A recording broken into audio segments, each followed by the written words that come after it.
Segunda parte. ¿De dónde viene la confianza en la carne? Dice Pablo en el versículo 4, aunque yo tengo también de qué confiar en la carne, si alguno piensa que tiene de qué confiar en la carne, ¿qué he subrayado? Yo más. Ahí está. Ahí está. En ese yo. ¿De dónde viene la confianza en la carne? Ahí dice Pablo que de mí mismo, de yo y de mis fuerzas.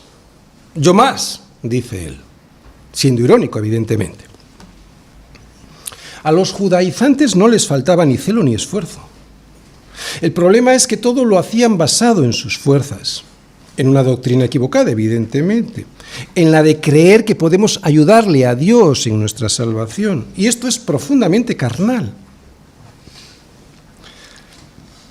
Circuncidarse, especialmente siendo adultos, no era fácil. Era un grado de compromiso muy alto y, sin embargo, mal dirigido. El acento lo ponían en ellos mismos, en sus esfuerzos conseguidos en la carne y no en el único sacrificio válido que es el de Cristo. Toda nuestra fe ha de estar basada en Jesucristo y ha de surgir de lo que Él nos dice en su palabra. Otra vez, nuestra fe ha de estar basada en Jesucristo y ha de surgir de lo que nos dice Él en su palabra. Porque la fe es por Él oír. ¿Y el oír por qué es? Por la palabra de Dios. Por eso tenemos que estar constantemente escuchando, leyendo también. Pero fíjate, habla de oír, escuchando, sobre todo escucharla. Porque para nosotros es lo único seguro. ¿Entendéis? Debemos dejar de prestar oídos a lo que el mundo nos dice. Todo lo que el mundo nos dice siempre va a producir en nosotros temor. A los hijos de Dios siempre produce temor. De hecho, es lo que pretenden, introducir en nuestras mentes el temor. ¿Sabes por qué? Porque nos anima a poner toda nuestra confianza en la carne para establecer nuestra propia justicia. Eso es lo que hace el enemigo. Yo más, decía Pablo irónicamente.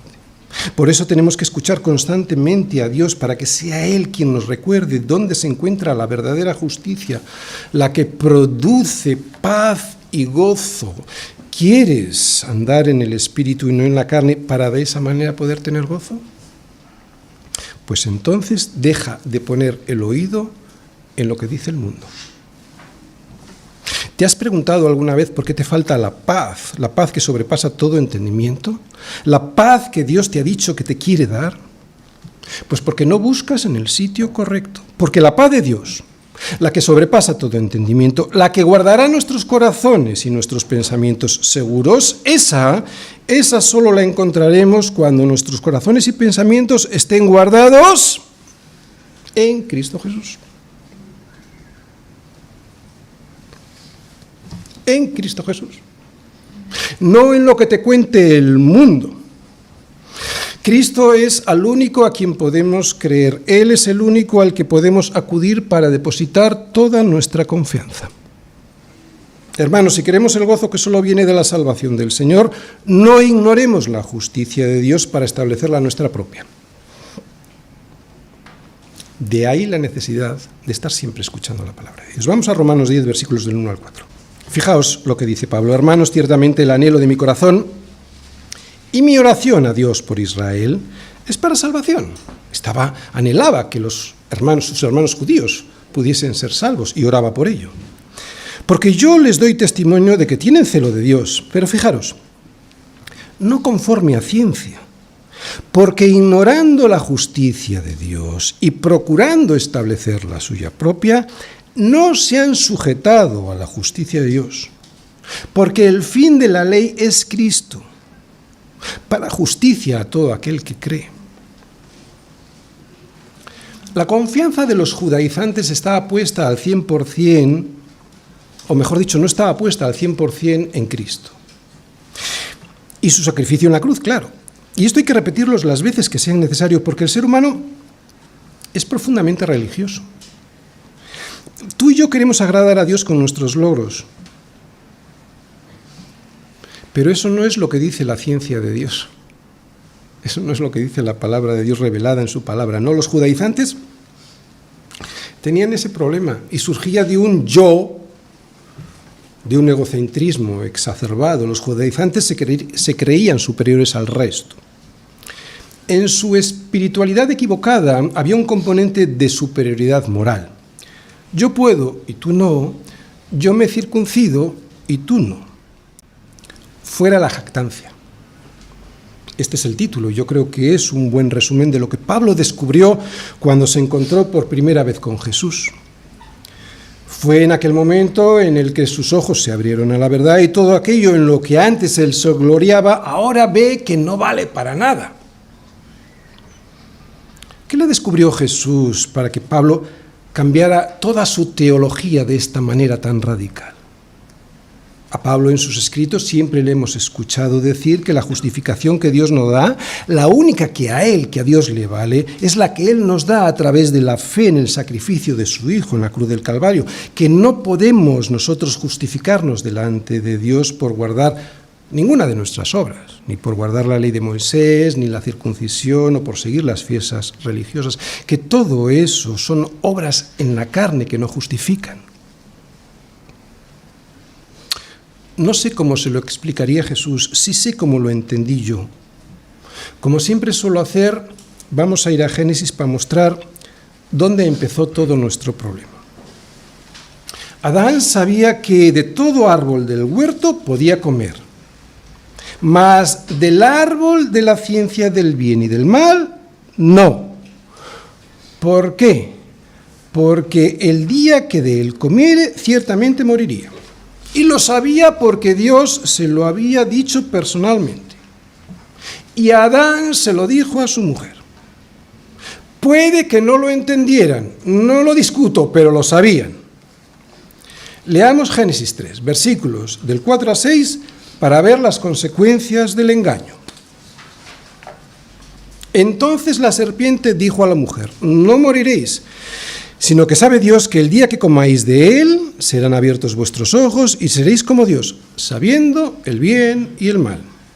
Y vio la mujer que el árbol era bueno para comer, que era agradable a los ojos, y árbol codiciable para alcanzar sabiduría. Y tomó de su fruto y comió, y dio también a su marido, el cual, así como ella, también comió.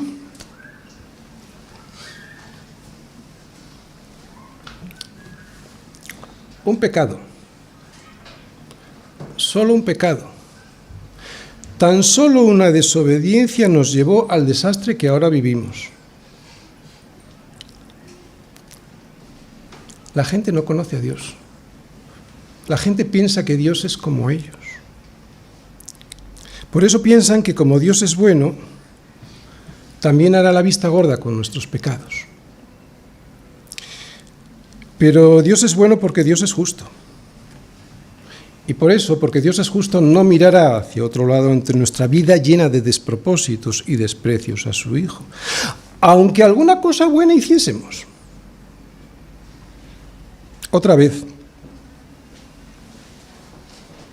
un pecado, solo un pecado.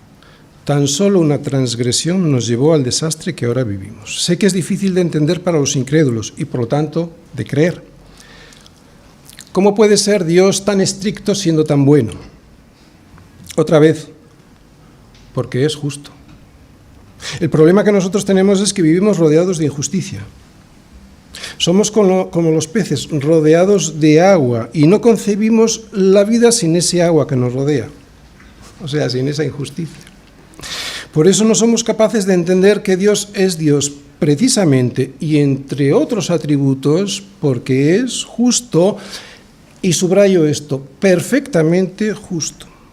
Él no tolera la injusticia, y cualquier acto injusto merece su castigo. Y lo que es peor, tan solo uno mancha al resto, como vimos en Adán. Y la disyuntiva que Dios tenía ante nuestra desobediencia en Adán era: ¿qué hago con ellos? ¿Les dejo morir a todos o les doy a un Salvador para que se agarren a Él y que les sirva de justicia vicaria de justicia sustituta a su injusticia. Pues es lo que pasó en el Gólgota, que toda la ira de Dios, esa que tiene reservada para explotar el día que tenga que juzgar a vivos y muertos, cayó sobre su Hijo mientras estaba sobre la cruz. Escucha bien, esta es la mala noticia del Evangelio, que son buenas noticias. Que los que no hacen su vista a la cruz y la acepten como suya, esa cruz, no podrán ser sanados de la mayor enfermedad que tiene el hombre, la muerte eterna y su consecuencia, el infierno de estar eternamente separados de las misericordias de Dios.